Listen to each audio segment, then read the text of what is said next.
Do you feel like you're falling back into the same habits and the same grind? Yeah, very funny that you mentioned that right now because I've been all around the fucking world and I felt like I haven't left this spot. Fuck, Ed, came back to the same fucking problems. The same shit.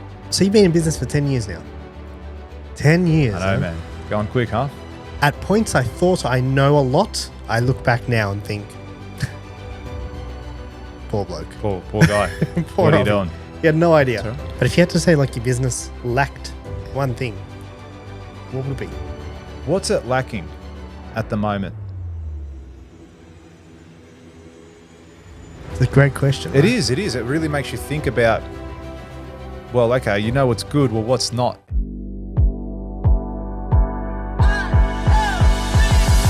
Do you feel like you're falling back into the same habits and the same grind? Yeah, very funny that you mentioned that right now because I felt like that the last 3 days.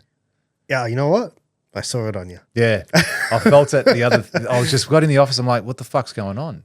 You know, what's changed from? I felt like I haven't left. I've been all around the fucking world, and I felt like I haven't left this spot. Fuck, Ed, came back to the same fucking problems. The same shit. And I'm like, why? This isn't right. And then I'm like, okay, end of the week, then it'll be better. I'm like, hey, that's the same fucking shit. That's 2025, George. It was. And I was speaking, I went for a cruise with my old man today down to Geelong, looking at a project down there. Oh, yeah? Yeah, out of the norm. It's a church, actually. Not a new one, but retrofitting stuff. But went down there. It was a good hour's drive. It's actually exactly an hour drive from here to there, to where this site was. Had a look at it. But it's good because... Bad drive. Yeah, it was fine. Yeah, it was fine. It actually happened quite quickly. Yeah. And the time went by quickly. And anyway, we got speaking about stuff. And it's we spoke a little bit about work. This is happening. This is coming in. This is there. That's there. This is happening with these jobs and whatnot. But the conversation shifted from work to then, started talking about investments and started talking about, hey, you need to start looking at this. You need to start looking at that. I'm like, yeah. And then we start talking more in depth about options and shares and all this sort of stuff. So I'm like, okay, good. That was one of the things. That's one of my goals that I wanted to speak about. That I've put down for myself this year is making a significant investment, but also diversifying my portfolio as well. So that is going to be a core strategy of mine this year. And I've given myself, in all honesty, saying that whole same thing, we're back in the ruts. I've given myself this week to do the shits and bits that needed to be done because there's always little bits and pieces that have to be done. All right, totally fine. So I've given myself this week, and then next week I've already gone, all right, on these days, these things are happening, these things are changing. So, how about you? Do I feel like I'm back in the... No. No? Good. I don't. I do feel... I feel refreshed. Good. Yeah. And you didn't really take time off either. Nah, but yeah. What I did... So, dude, the other day, I reckon the most satisfying thing in the world, the thing that fuels me more than anything, is getting shit done. Mm. You know, the other day I was here at 4:45 and I was probably here till 9 p.m. I had lunch here, dinner here. I was just working and just getting stuff done. And at the end, I went home and I wasn't tired. Yeah. I was thriving from how much shit I got done. You know how much shit I got done that day? I had a day where I hardly got interrupted and I was just doing all the shit that I've been needing to do. And yeah, I thrive from that. Yeah, awesome. And I got to do that during the break massively.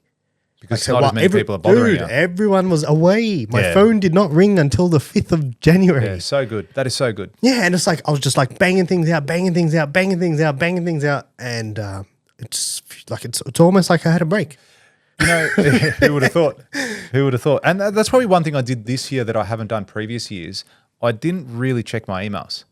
So that was I was happy about that whilst I was because I've gone all around the world. Went to LA, then came back for a few days and off to Noosa. And so I've had a really good break. And I didn't really check my emails too much. I did a bit of work here and there, but sort of stayed away from it, kept it at arm's length. No, I'm just going to relax. I'm going to do my own thing. You don't have your emails on your phone? Yeah, but I never check it.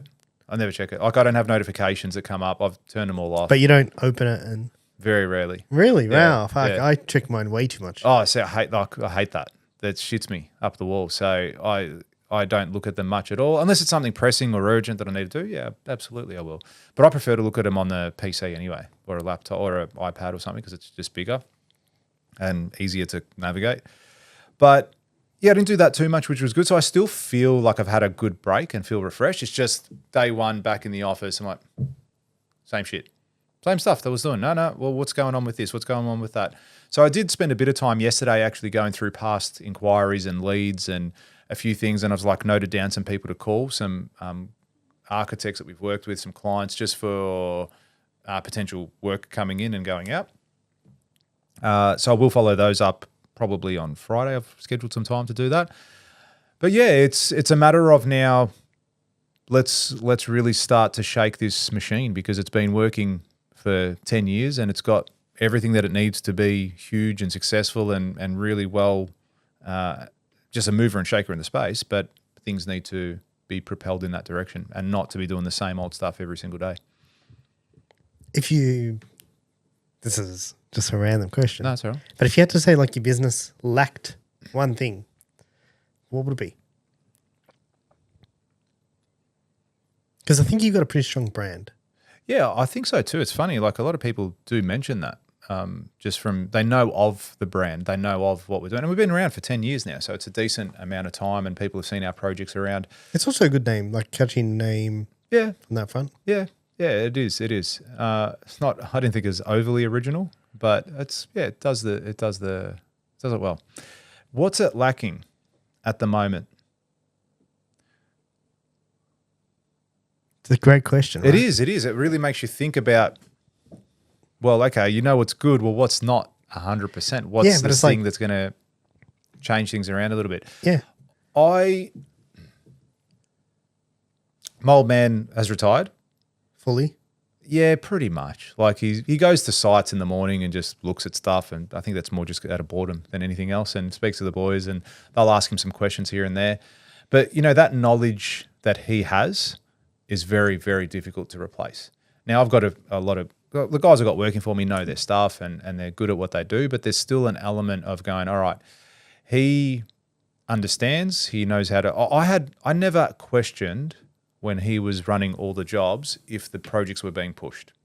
Like I never called up and said, hey, where's the carpenter, where's this? I just knew he ran a tight ship and I knew things would be getting done as they needed to get done. Whereas now it's like, okay, is that element lacking? It's very early. Like I've now got a new GM. He's coming on site. He hasn't been in the office once this year already. He's been on site the whole time. So I know he's taking care of that and I'm seeing that. So this is probably me just letting that ship run its course a little bit and giving him the support. But having that, once I know and have full confidence that he's got that under control, I'll feel a bit better. So it's not that it's lacking. I just want to make sure that that is working and that part of the machine is working. And then, you know, for me, this year is going to have a pretty strong emphasis on me stepping back from doing the day-to-day operational stuff, like any processing of invoices, like contracts, that sort of stuff. Yeah. I really want to be the CEO. You know, I don't think I've been that CEO since I've been in the CEO role, funny enough, which is effectively last year. Yeah, okay. So that comes down to people. So I think it's more a person or people type thing. But, you know, once as I said, I've said multiple times, we've priced a very large project and, you know, we're still in the box seat to win it. We secure that job and put pen to paper. I will go out and employ 1 to at least 3 people from a management point of view. 2 management, 1 site type person, like as in either leading hand or labour type person. Going to need a new office. Yeah. Well, good. Good. Well, let's go. Yeah, that's good. That's great. So you've been in business for 10 years now. 10 years. I know, man. Going quick, huh? I don't know. You tell the story. It does. Looking back at your journey, what would be some of the biggest things? You know how you look at, you know what I do every year? I do this every single time I get to the start. We've just moved project management systems. Yeah. Pain in the ass? Fuck, it was a The pain in the worst. ass. Still not done, Ugh. but like 90% done. Yeah, okay, And it's good. like very, very job to do. Okay. My word. Yeah. And we've just moved project management systems, and now we're on the other side, and I've got this new tool, and it's a great tool, and we're able to do things we weren't able to do before, and we can see capacity, and we can do all this other stuff and reporting, and it's great. Purely for a project management aspect. Like we've got now our timelines have Gantt charts, and we didn't have that before. So it's really cool like that. Yeah. But I look at now, and I remember thinking this the other day, and I was like, I thought I had systems before. Now we've got some tight systems. But I think that every single year, do you know what I mean? And I look back to the start of last year, and I thought the same thing. Thought I had systems before. Now, like, you know, I've made all these scripts and I've got all this other jazz. Yeah. And don't get me wrong, it all keeps compounding. You know what I mean? Now it's like we've got all these different systems, and it's really good. But I constantly look back and think I knew. At points I thought I know a lot. I look back now and think, poor bloke. Poor guy. What are you doing? He had no idea. And I imagine that happens a lot of times across a 10-year span. I haven't been in business for 10 years. And I'd imagine it happens a lot in that window. Very first thing I would say that I didn't concentrate on at all for probably 2 years at least was brand. Didn't do shit for it at all. Now it's like, had I had the mindset and mentality of myself today, back then, I'd probably have 1 million followers. You know, because the amount of content that we put out today, the amount of videos we make, the stuff that we do, it's very engaging from that perspective. But imagine it back then when you really have organic reach, when you have people's attention will come to you at hardly anything as far as cost is concerned. It's just the cost of entry was putting out the content. So that was probably my very first mistake. Not mistake, thing that lacked in the business. I didn't invest in any of that.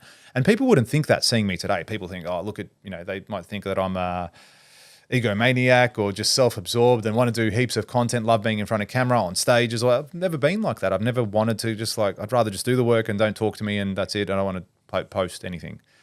But that was a mistake, thinking like that. So that was my very first thing that I reckon I'd stuffed up on. The next thing again was probably, I'd say in around year 3 was starting to, I was probably a bit arrogant at the beginning of my business, thinking I'm so good, I can build everything, I'm the best, no one can touch me, making some good money. But I had a leaking bucket in certain areas of the business. Like I had some employees, but I didn't really have that right person in the role as far as the admin staff or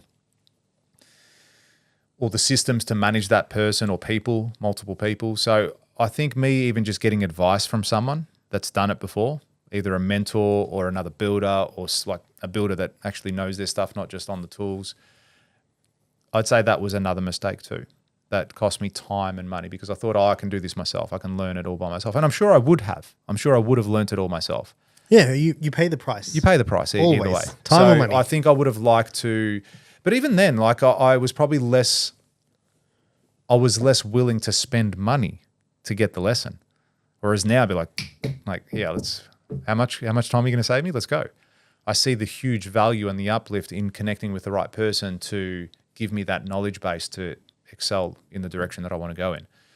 So that's definitely a huge mindset shift. But it was also, I needed to get out of my own way. You know, A, I thought I was really good, but B, I was a tight ass and didn't want to spend the money on 10 grand on doing a course. Like, fuck that. I can just learn it myself. Yeah.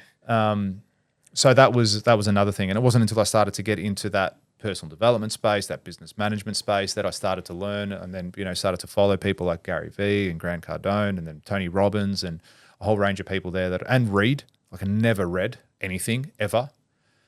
And, you know, from the time I finished high school to starting my own business, man, probably the last book I read was in high school.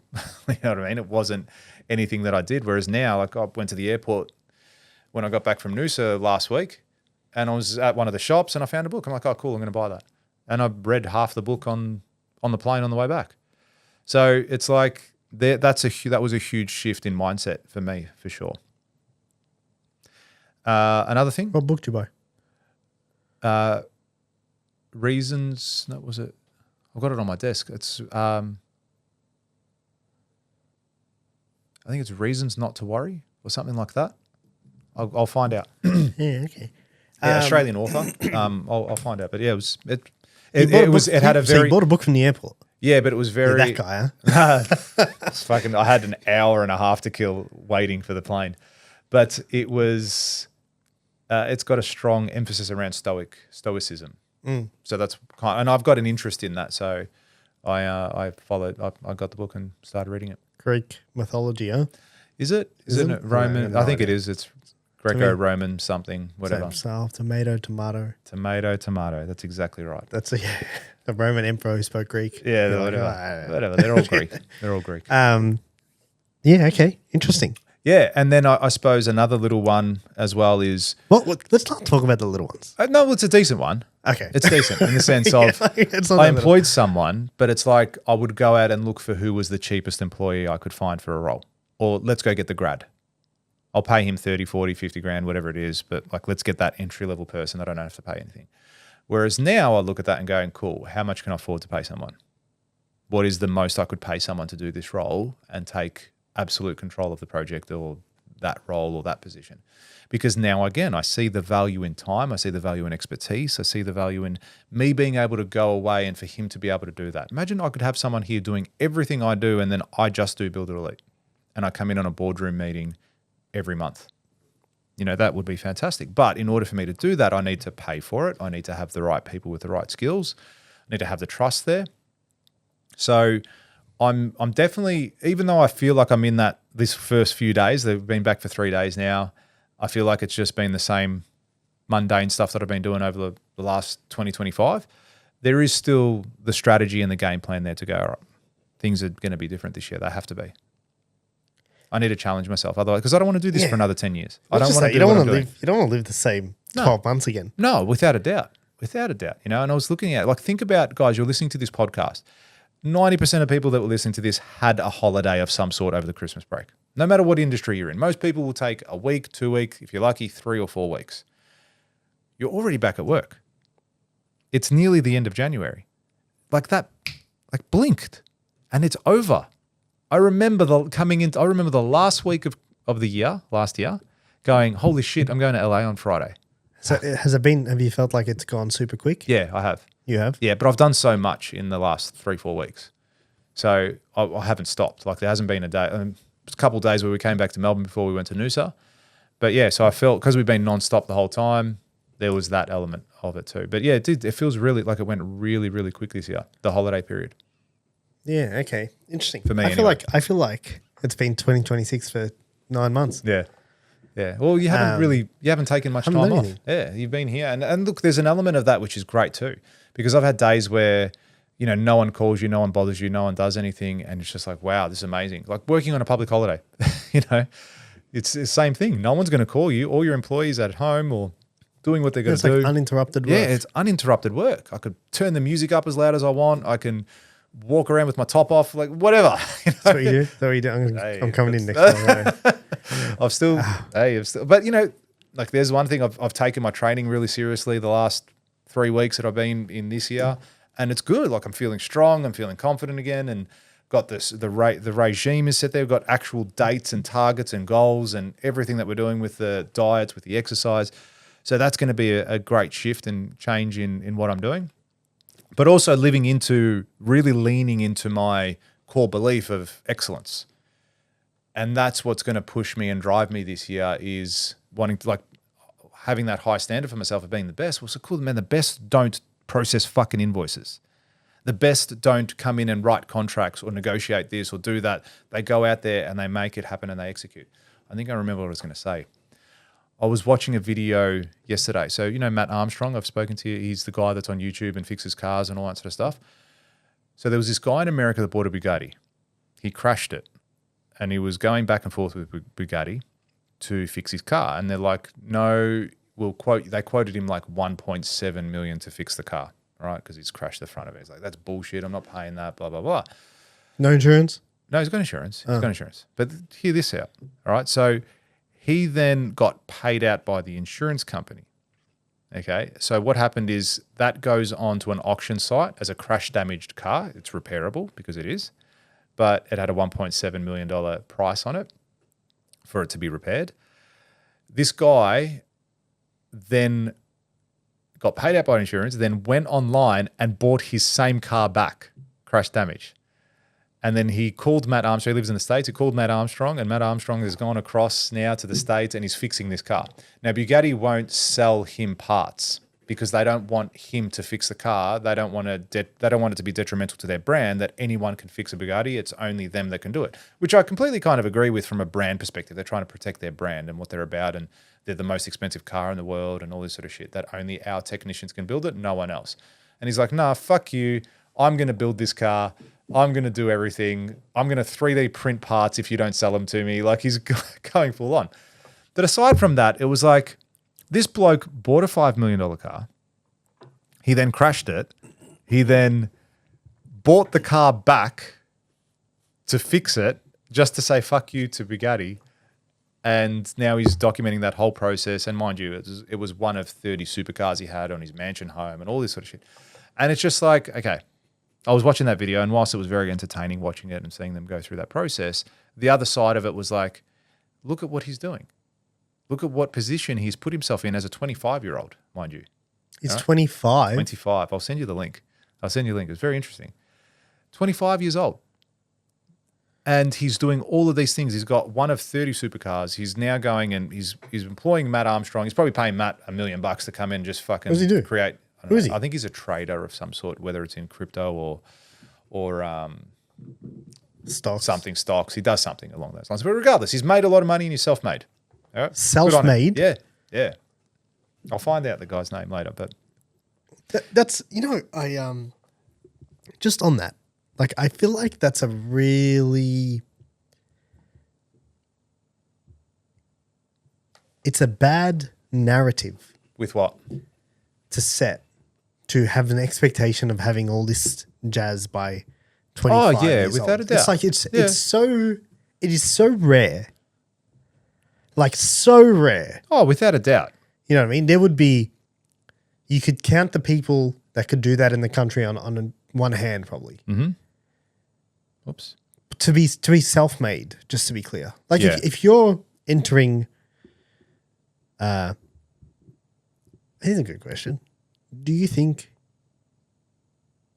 your kids come and work for you? Would they come, or would I want them to? Would your son, specifically? I guess. Would I want them to? Or what's the question? Both. Will they, and would you want them to? I don't know. It's probably Don't you feel early. like you could get them now? Not now. No, it's obviously. I'm saying it's early in the sense of I don't know where their interests are going to lie. I don't foresee my daughter doing that at all. She's not. She's more of a creative type person, so I don't see her going down that path. My son, more so, potentially. He's got that. He's cluey, but also I don't think he shies away from doing hard work if he needs to. Yeah, but don't you think that if he took that path, and maybe this is just a weak part I know what you're saying. Yeah, he's gonna get opportunities that no one else is. Yes. That's just the reality. But is it also an aspect of potentially he's also being limited because he'll be coming here? It's like in the sense of, I know what I know. Is he going to ever know something else? Yeah, but he could get his first 3 years done here and then go somewhere else. Yeah, if that's absolutely. What he wants. Yes, he could. Yeah, I find it. You almost think that that's the way it's supposed to be. You're like, fuck, man, 25 and don't have all this fucking shit together. Yeah. And I think it's a very bad. It's unrealistic, is what I'm trying to say. Alex Gonzalez. That's him. So, yes, I think you're right. There is a level of that. But it's still also, there are people, that's not to say, okay, I need to be have hundreds and hundreds of millions of dollars, and because I don't, I'm a failure. But it just does go to show that there's people out there that are doing bigger things, and there is the abundance, and there are bigger things out there that you could be doing. Just because I'm a builder, just because I'm doing things this way, doesn't mean this is the way they have to be done.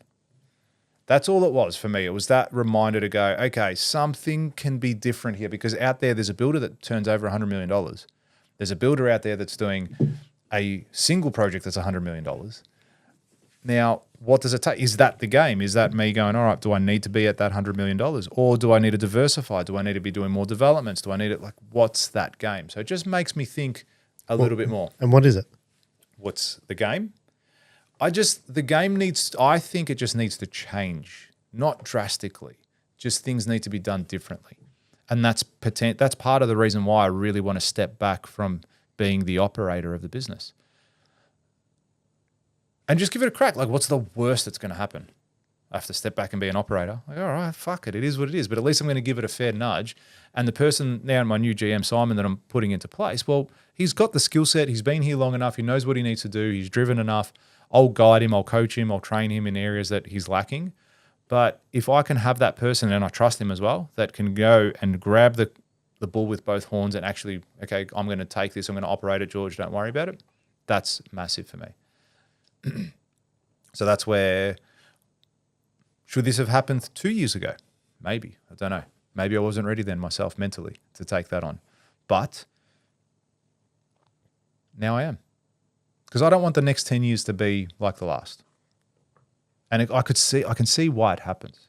I can see why there's those builders out there that have spent 20 years in the industry and just done the same thing. And some of them are part of my course.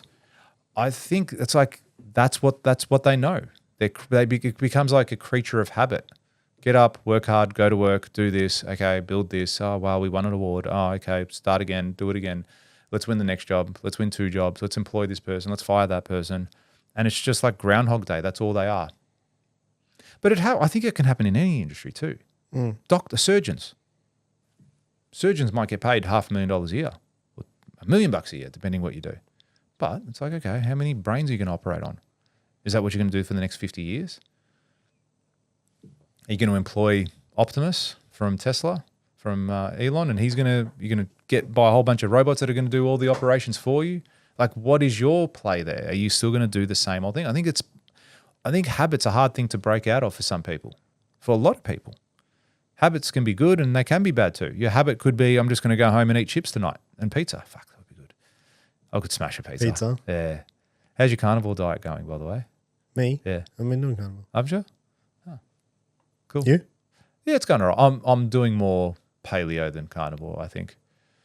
So I'm still high protein, low carb, effectively, but I'm still having vegetables and fruit, but noticing a difference. Yeah, good. Yeah. I haven't been doing it at all. Okay.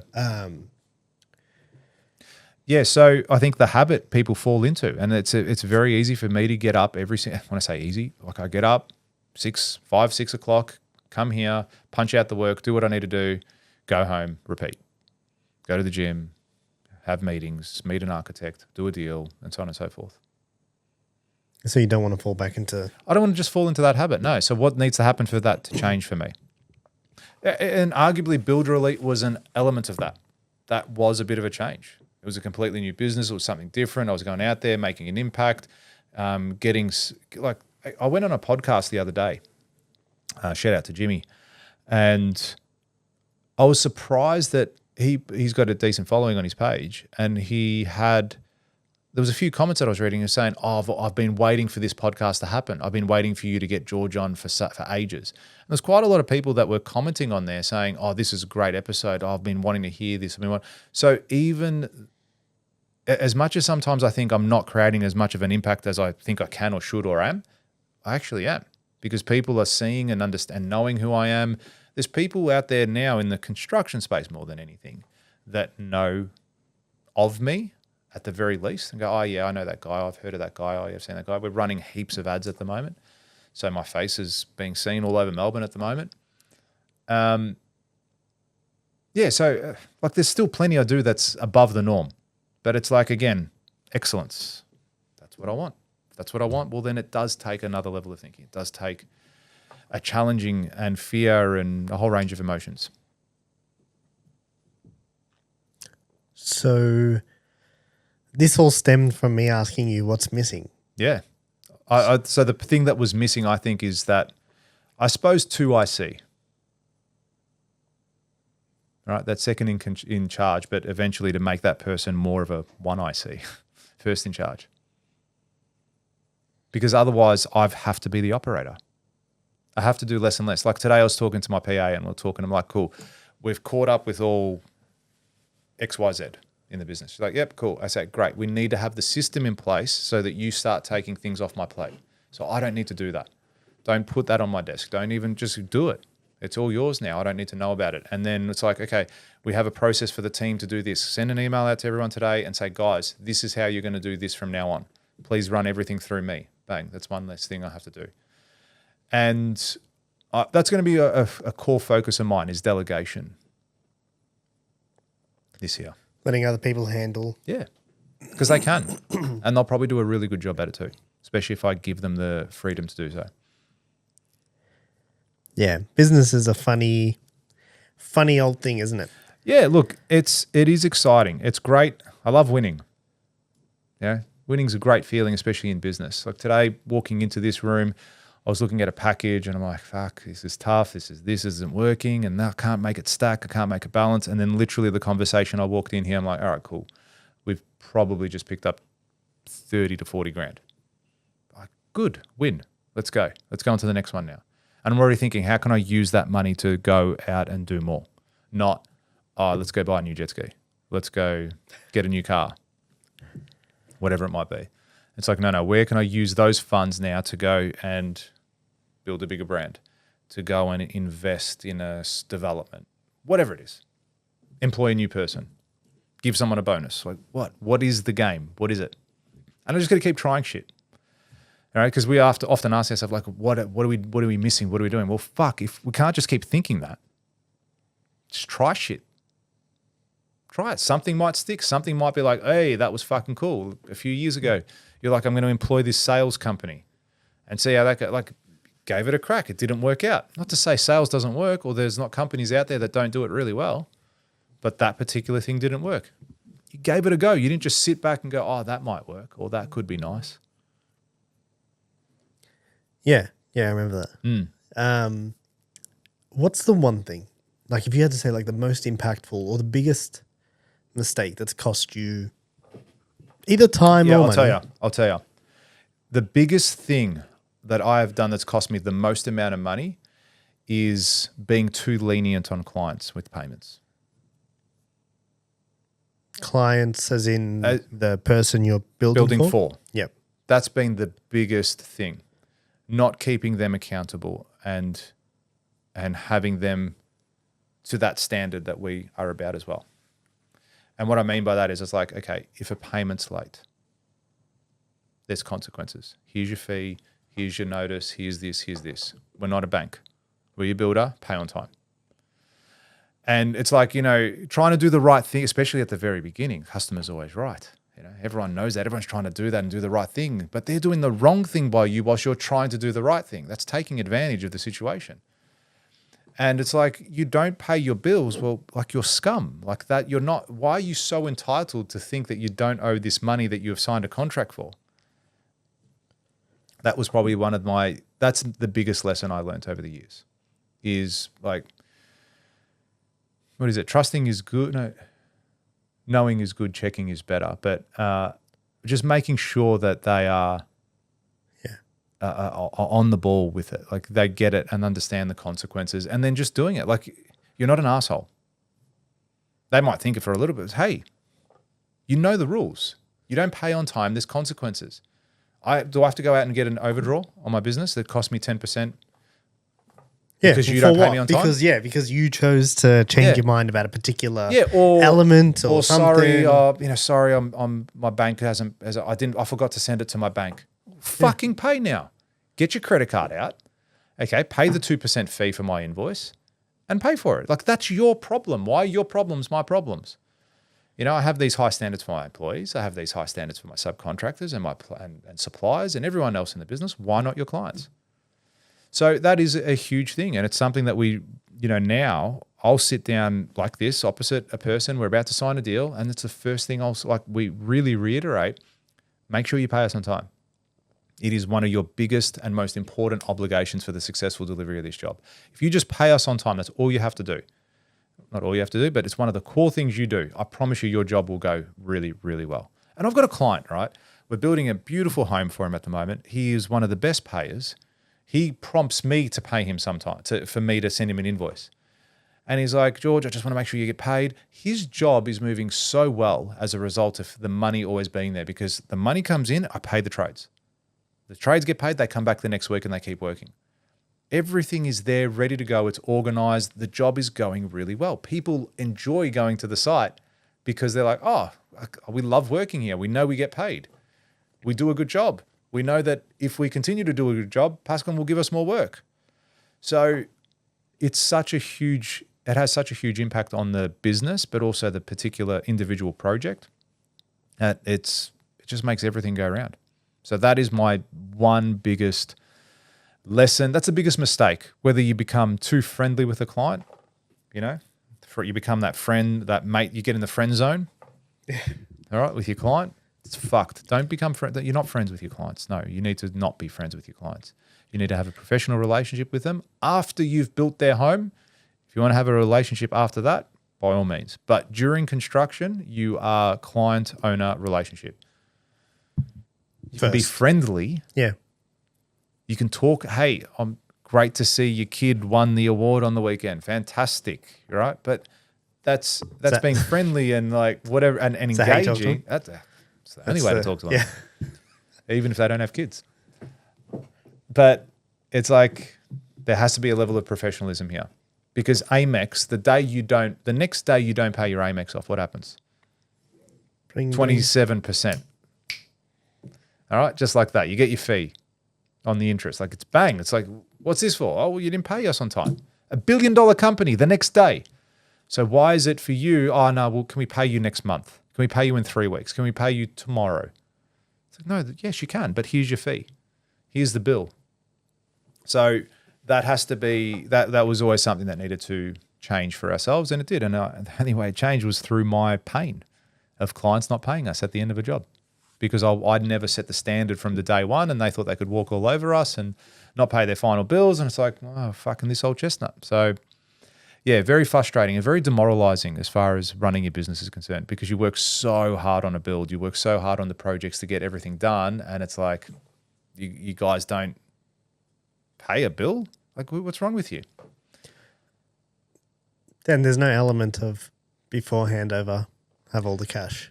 No, that's like, as in the builder have the cash before handover? Not, depends on the space, but generally no. You've got to finish defects 100%. You can okay, I've literally done that before, whereas cool, we're not giving you don't get keys, you don't get the certificates. They just call the locksmith, change the locks and moved in. What do you do? What do you do? The alternative, you go there with pitchforks and baseball bats, cool, you go to jail. You know what I mean? Like, what are you going to do? In that instance, you go to, so the system's broken. System's broken. You go to court. Cool, spend 200 grand going to court. Go for it. Who wins? You're never going to win everything. You might win some, you might win half. It's 2 years, 3 years worth of headaches. Like, the system's not set up in a way to do the right thing. It's there to be exploited, and people exploit it. So that's why it's up to us at the very beginning of the job. Cool, you're late. Here's your fee. Here's your speeding fine. Don't do the wrong thing again. And again, it's not you being an asshole. It's you being a good business owner. That's what it comes down to. I can see how a lot of people would misinterpret. Oh, without a doubt. Without a doubt they would. Oh, like, what are you doing? Oh, we're only a week late and you're charging me, $400 or $500. Like, that's not very fair. Hang on, is it very fair that you haven't paid your bill and I have to now wear the interest of that? I have to pay this on my credit card and wear the fees, or I have to do that, or I have to have that unknowing of, well, are you paying? What if you go broke? What if you're 3 weeks late, and in 3 weeks on a project, I could spend $300,000.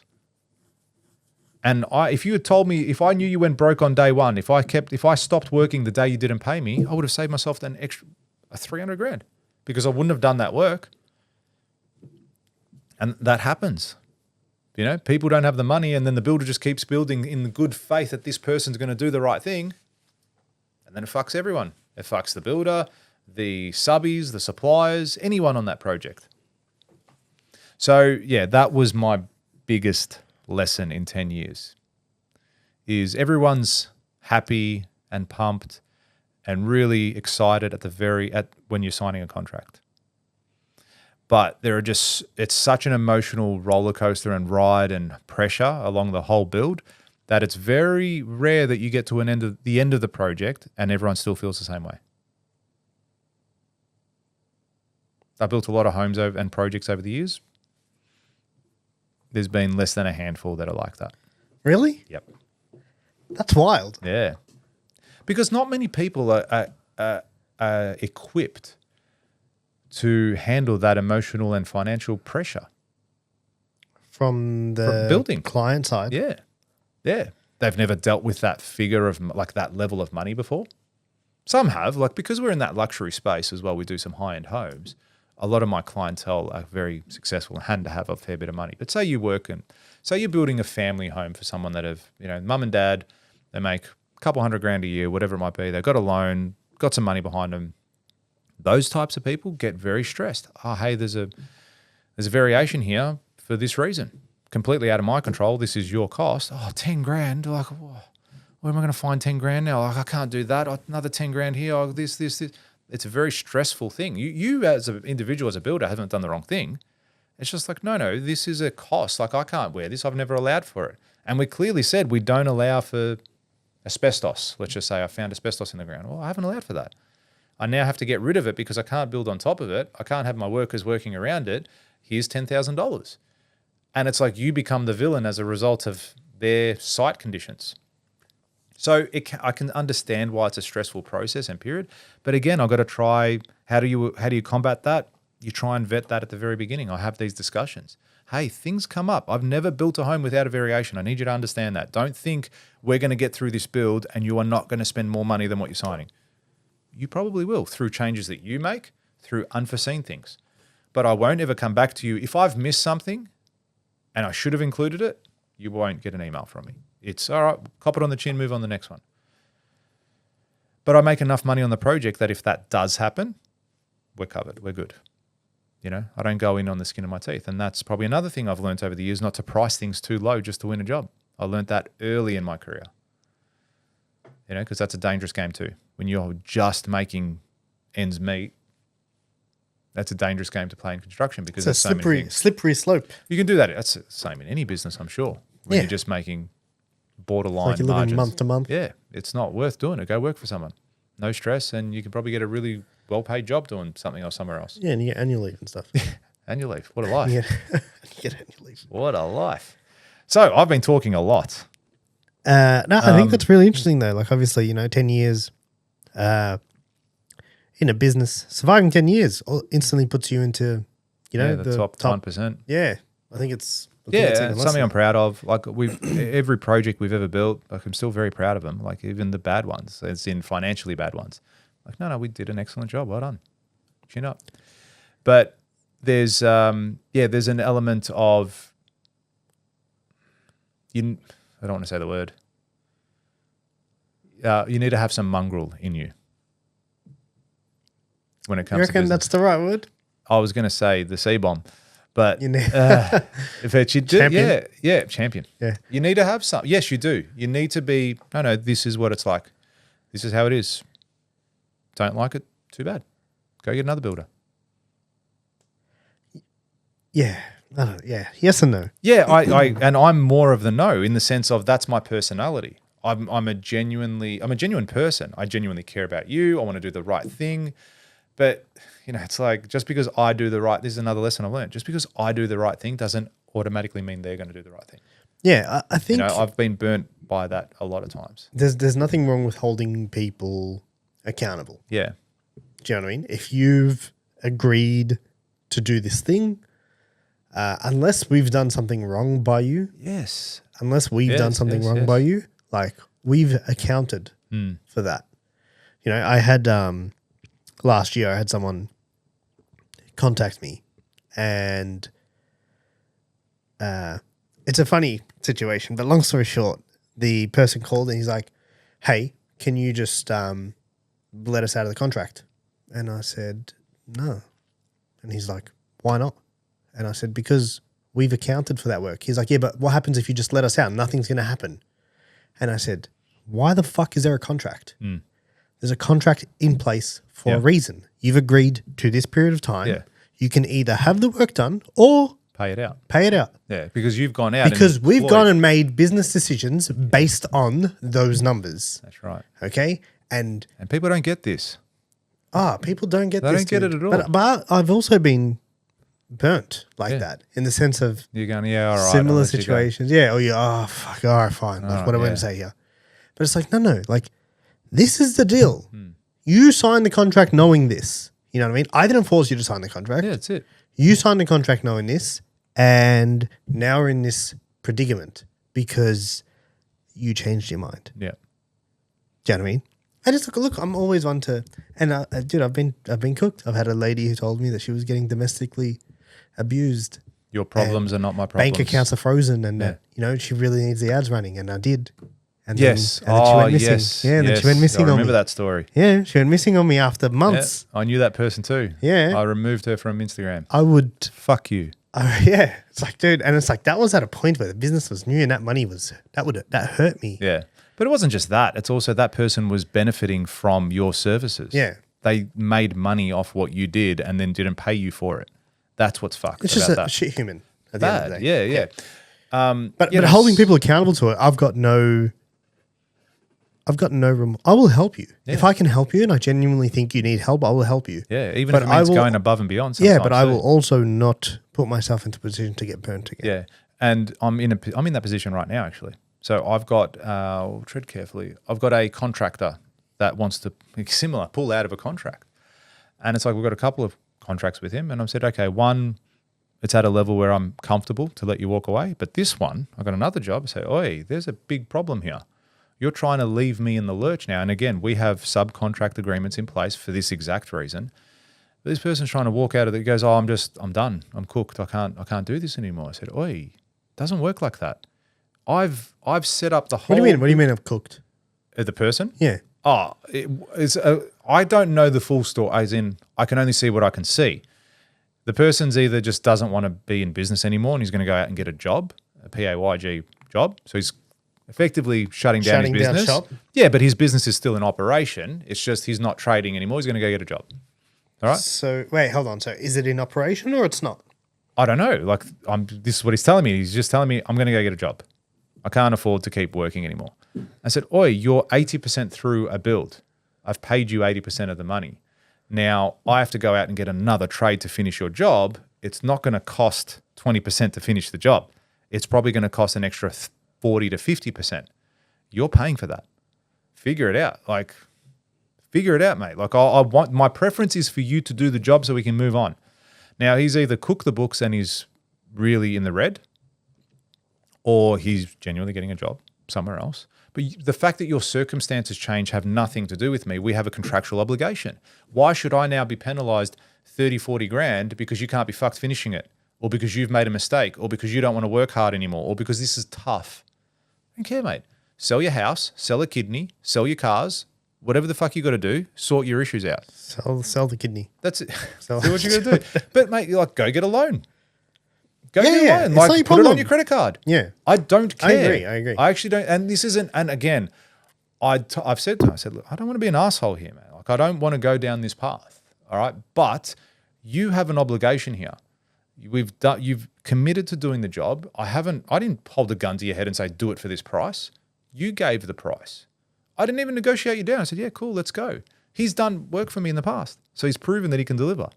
But now his circumstances have changed. Well, mate, your problems are not my problems. So it's either going to get to a point now where it's like, okay, great, well done. You'll come and finish. And I said to him, I said, hey, if I find someone to do it for the same, for whatever money's left, happy days. I fucking see you later. Yeah. I've got budgets. They need to be met. Yeah. And That's even if it was like 4 or 5 grand, whatever, fuck off. Don't call, delete my number. All right.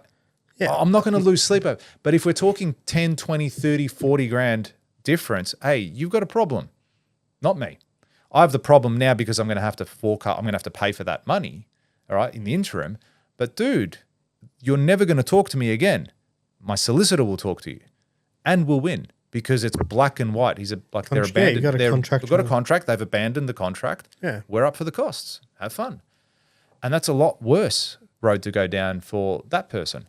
But regardless, anyway, like It's like, just do the job. just do the job. Is it hard? How can I help you? I'll help you, man. Do you need an extra? I'll give you my labor to help you carry bags of sand. Like, what the fuck do you need? I'll help you. What do you want? Yeah. Do you want me to pay for materials up front so you don't have to, finance it? I'll pay for it. Come and install. Like, what do you need? Yeah, this project has to move forward. That has to move forward. And I'm not going to sit here now and again worry about all of that. I need to make decisions. But this again has come back. The George in the past would have been like, oh, all right, I'll see if I can find another plumber. And all right, it's going to cost me 15 grand. Oh, fuck, all right. It's like, no, not anymore. Done. That guy's dead. It's interesting, isn't it? Yeah, it is. It's going to stem across all factors, not just clients. Like, because, hey, like, we're just to reiterate, guys, there's been some magical moments running a business too. Yeah, there's been some fantastic times that we've had. But this episode's specifically about the challenges and the mistakes that we've made and the things that we would do differently, because I hope that this pulls on the strings of some people and goes, all right, I need to make sure I do that too, or make sure I need to cover that. Do you know what I would do differently? I would never start a business again. You'd buy one? Yeah, that's interesting. Yeah. But again, you Who know cares? that you do that now, Yeah. knowing what you know and everything you've done. Of course. Making a decision with my brain right That's now. right. Your brain, when you started a business, would never have had the power to comprehend what it was going to be like. Okay, I'm going to buy that business, but then once I've got that business, how do I get it to here? Yeah. Or how do, like, you kind of needed those runs on the boards too. Yeah. It's one of those things of like, okay, the way it's like that with anything. Anything you look at in hindsight, it's like, well, the thing that you did is the thing that got you here. Therefore, you saying you wouldn't do that thing again doesn't make any sense because you wouldn't be the person you are. Yeah. But I wouldn't start a business from scratch again. I feel like, I feel like I've spent so much time building systems. Me too. And processes. And I just feel like some of them have been so basic. And I'm like, you know what, man? Like, I probably could have inherited this stuff. Yeah. Probably didn't have to go and work out what systems we need and what programs we need and go, like, you know what I mean? It's like, that's a lot of time spent. Yeah. And then it's like, how long were you operating for before that came into? Like, your first year of business, you don't have any of that. You don't know what the fuck's going on. You're just scraping everything you can you've got a skill set. You're like a contractor initially. Yeah. Like, I've got this skill set. I know how to deliver on this thing. I have like limited business knowledge. You know what I mean? And then you fucking learn all the other elements, and then you and when I say limited business knowledge, okay, you can market, but you don't understand finance. You don't understand your numbers. You don't understand tax. You don't understand Everything. Yeah, it's like payment term. I didn't even know what PAYG was. Page. Yeah. Peg. That's it. I didn't even know. Like, I didn't understand BAS when I first started. Yeah. I didn't understand like how super worked. I didn't understand any of that shit. I learnt it as I went. Now imagine you could have someone sitting there, that would be a good book. To the basics, like Business 101. That would be a great book. There you go. Something you could start. It'd be a great course. Yeah, like imagine sitting through a program and they just taught you about, different structures, companies, P&Ls, how to actually read a P&L. Yeah. How to understand a balance sheet, how to look at a cash flow statement, how to make forecasts and predictions, sales processes, like how to just get the most basic sales process into your business. Yeah. You know what I mean? How to build marketing, how it works, lead generation, do you know what I mean? How your business actually fucking operate. Like, imagine someone gave you all that. And it's like, I've built most of that from scratch. Yeah. And then I look at that and I think, most of the stuff, like, there's some really cool stuff in there that I'm proud of, but like most of the stuff I'm like, I probably didn't have to do this. Yeah. I had to do it now because it didn't exist. Yeah. And you needed But it's like, you probably could have, had you inherited the business, you probably would have saved the year. provided that the person within that business was like that as well. Because a just lot of gotta these buy business proper owners, business. yeah, that's right. A lot of these business owners don't. Usually, if a business is stuck around for like 5 years, it's going to have most of that shit. Yeah. Do you know what I mean? If you buy a business that's 7 or 8 years old, it's going to have a large portion of those things. It's going to have a finance system. It's going to have, you know what I mean, some level of process. Yeah. Here's the other thing as well that I've noticed over the years is systems are great. Actually, systems are a core. Like you have to have them. You cannot operate efficiently without your systems, without your processes. But a system is only as good as its end user. And I've had systems in the past as early as recent as last year. So I had people not using the system. And it was pissing me off to the extent that I was like, hey, I'm going to fucking fire you. Use this. And I think you said it actually. I think we were talking one day and you're like, this person didn't do this thing on one day and I lost it. It was like a check-in or a... Me? Yeah, like something, they didn't fill out something at the end of the day. Do you do something like that? End of day reports? End of day report? Or a start of day report? I don't know. What did you... Do you have something signing in place? In? Yeah, that's right. It was signing in. So people have and to they didn't do sign it in once. Like just once. And you're like, hey, what the fuck? Yeah, do this. I pull do people, that. Pull people up. Pull people up straight away. I don't let it, because why let it fester? Yeah, that's right. Because human nature, it's got nothing to do with the other person. Yeah. It's human nature that if they kind of get away with it once, they'll do it again and again. And that's exactly what was happening. And we were using this system where it's like, I want people to use this every day. Like it was a site diary. Like you have to do your site diary. It's non-negotiable. You have to take photos of the site every single day. It's not negotiable. Okay. The same way I employ you to hammer a nail into if I employed you as a carpenter to build walls and you didn't fucking build walls, why are you here? You wouldn't be employed. Why are you here? Dude, yeah. It is part of their role. And it got to the point where it's like, I said, hey, this is a mandatory thing of your role. If you don't do it, your employment will be very short-lived. I had to get to that point. I said, this is not negotiable, guys. Like you have to do this. So that's just one thing with that particular thing, but it's also across the board. Like if you have, it's all good and dandy to have great systems, but if your people aren't using them properly, you may as well not have anything there. You may as well not have anything there. So that's another thing I'm tightening up on this year is really honing in on the processes and the systems. And something happened today. Oh, so I got this document in. We got this whole process that whenever we get updated drawings, there's a process to make sure they get distributed properly. And I got something in and I'm like, I wonder if this has been saved already. So I went into the system, checked and blah, blah, blah. And it was all set up and it was all done. I was like, fantastic. So that just shows the system works. That just shows the person that was responsible for that system understood it, did it promptly, and everything was as it should be. Yeah. I'm like, fantastic. Like I was big tick. So yeah, great to have systems. It's even better when people are using them as they should. Yeah, but you know what I've learned as well more recently? You can set up systems and I got this from a client and he kind of pushed me on something. We do some work with them and he's like, we do work with them, but they do the work, if that makes sense. So, and he pushed me on this thing and he's like, we got to do posting. He's like, make it 6:30. I was like, right between 6 and 7. He's like, no, 6:30. He goes, because if I tell him between 6 and 7, it'll always be 7. It's always going to be 5. Yeah, or it's going to be just outside. Or he's like, I want no room for error. He's like, I want it to be bang on. Do you know what I mean? Like, there's no reason this shouldn't get done on this time at this day. Yeah. It's not if you leave it open for interpretation, it's like leave nothing open for interpretation, dude. How does McDonald's get 15-year-olds to make you a burger? It tastes the same as if an adult made it most of the time. Man, look, I went to Disneyland the other day. There was half a million people there. Like easily 500,000 people. And it's like... That's a lot of people. That's a lot of fucking people. And although I complained a little bit about the fast track and lane and all that sort of shit. Hey. You complained heaps. I was upset. They made it work though. The systems worked. Everyone was happy. Everyone got their things. Everyone got what they wanted out of the experience because they had that process and that system. It's a well-oiled machine. They got everything done. And I completely agree with that. And you know one thing that really runs through my head as of late last year, but now predominantly now in 26, is don't leave anything. Why leave it to chance? That's what I always ask myself now.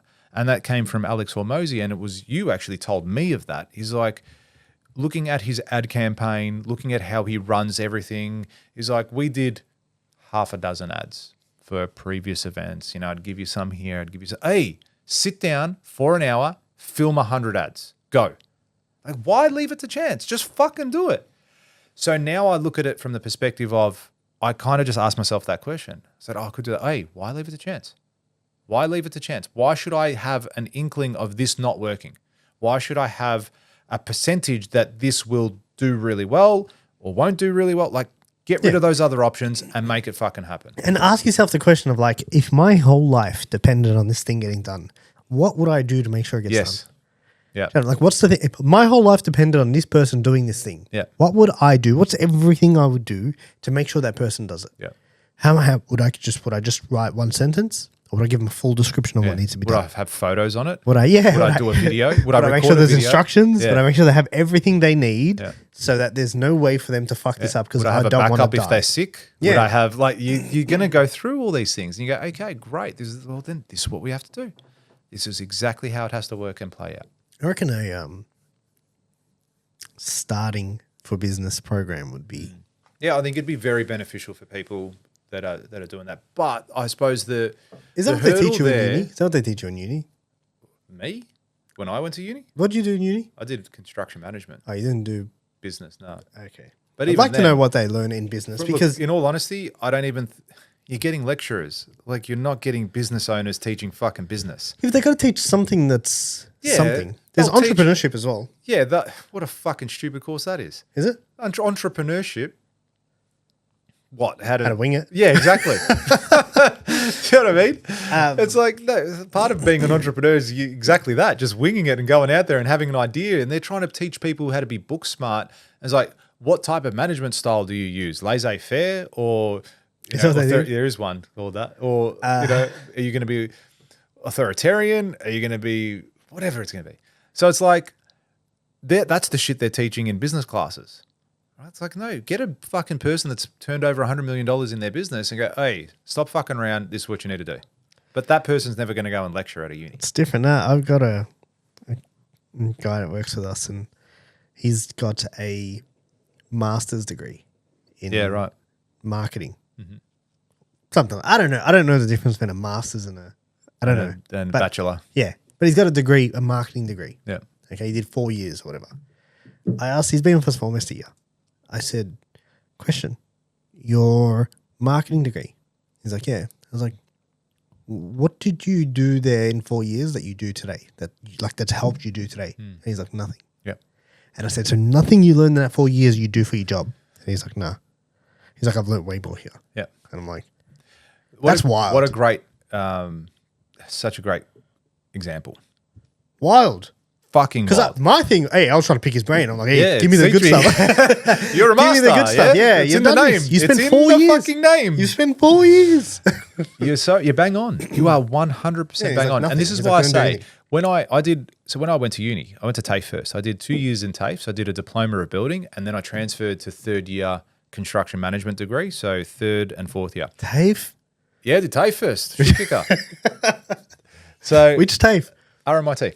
So I was RMIT TAFE and then RMIT uni. Same campus? Different buildings, but same area. Yeah. So the TAFE course back then was actually taught by builders, by ex-tradies, that's who the lecturers, that's who the people teaching. Yeah, I know a builder that does that. Yeah, there you go. It was a very practical course. Like, I actually learnt a lot in those first 2 years. Because they were teaching us stuff. We would go out to a construction site and they would say, hey, remember that thing I drew on the wall and showed you how this stud works and this wall works? This is that detail. Oh, wow. So how long did you do? 4 years? It was 2 years in the diploma. And then at the time, because the two courses were very similar, we transferred into straight into third year, whereas a lot of unis do it, you get into second year, not third year. Isn't that okay, if I said to you, George, teach me. Like, for real, teach me. I'm gonna join your business. I'm gonna be a builder. I need you to teach me. Yeah. Honestly, now, how long do you reckon you need with me? Oh, I reckon in 2 years you'd be a fucking gun. 2 years? Yeah. Come on, man. All right, I'll give you 1.5. Huh? 1.5. You reckon it would take me that long to get I think off the ground? Let's see. No. What do you want to do? Like on site or in the office? Whatever. Okay, I reckon from an office perspective, you with your skill set and knowledge base as you are today, I reckon in 6 to 8 months you'll know a lot. 8 weeks. 8 weeks. 8 weeks tops. Shit. 8 weeks, and I'll be. Come on, I'll pay you more. I'll be. I'll pay you. I need looking for good people. I told 8 you, weeks. I want to step away from doing shit that I want people I trust. I reckon Hey, if someone the GM joined, role is up. someone you and Simon to fight it. yeah, to the Simon, death. put him up. I reckon if someone joined me and had no, like, zero experience, I reckon after 4 to 6 weeks, Yeah. I would just hammer them. They would get off the ground. They'd still make mistakes Yeah, and of do all course, that of jazz course, like of course, that. of course. But like, I'd get them off the ground. Oh, look, I'm saying for you to be competently good at what you're I reckon doing. I'm competent now. Shit. That's a builder. I'm gonna built a pergola. You did. You, Built a- you borrowed my trailer. yeah, built a pergola. I'll send you the invoice. Great pergola. Thank you. Send it to Sam. In accounts. yeah. Yes, I was saying I did the 2-year diploma, which was great because it was very practical, taught by people there. When I transferred into the degree, it was all about management styles and fucking. So it wasn't practical. It was, you know, they had some. We did this one course. I remember actually now. You bring out memories. It was structural mathematics. So they wanted me to learn, like we had to learn how the formula to do the bend in a beam, in a structural beam because of the load coming on it and all that sort of shit. We had to learn that. And I'm like, hey, I literally said to the lecturer, I said, can I ask you a question? And he's like, it might be dumb. Don't we employ engineers to do this? And he's like, yes. I go, so an engineer will design this, will do everything, why do I need to learn the load, the Newton meters, the this, the kilowatts, the fucking, why do I need to know that? He's like, oh, you need to have an understanding of it. That's fair. That's fair. I agree to some degree. I don't know if you need to know the maths. The maths. Yeah. It wasn't the concept of having, it was the actual mathematical formula that we had to figure out. It was algebra. And you know what even pissed me off at the end? When we did our test, he just gave us the answers. Did he? Yeah. It was like, oh, everyone, if you look on page 6, you might find what you're looking for. And it's like, everyone's like, so ask me what I've learned, and I've never done that formula ever again in my life. And the best part never will. is, if you had those dimensions, you would just type it into chat. Exactly. And it would spit out. Now it would. Now it would. Built a But pergola. long story short, similar to your mate, to your employee, I can't tell you one thing that I learned in those 2 years That at you the use degree now, that I would use today. Not one thing. Whereas the diploma was actually, I thought it was a fantastic course back then. I don't know what it's like now. But those 2 years of doing degree, fucking stupid. It got me a certificate that got me the job. That's what it was. Which That's then all it got was. you the experience. Which had I, and if I'm going to go back early days, before I even started my company, if I was studying and I was talking to my 18-year-old self from now, I'd said, hey, stop fucking around, go and get a job at a shit-kicker job, doing whatever you got to do at a building company. You will learn so much more. Just from being on site. Just from being on site. Yeah, even just from being in the labourer, office. yeah. Start off as the labourer. Get in the office. Start reading plans. Because I guarantee in my 3rd year, if I went and worked for, say, a multiplex, because they did take undergrads back then. I'm sure they do now too. But say I worked at a tier 1 construction company, man, I would have just mopped the floor with everyone at uni. I would have learned so much, so much. So my advice to any youngster out there is go out and get a job as fast as humanly possible working for someone somewhere. I think the world needs a book on. Why are you looking at me? I don't know. You look like you do to write a book, bro. I don't know. You look like you're ready to write a book. I'm ready. And I'm going to. Maybe I will one day. Who yeah. knows? I won't even use chat. I'll use chat for everything. You got I'll use it all. 20 plus years experience.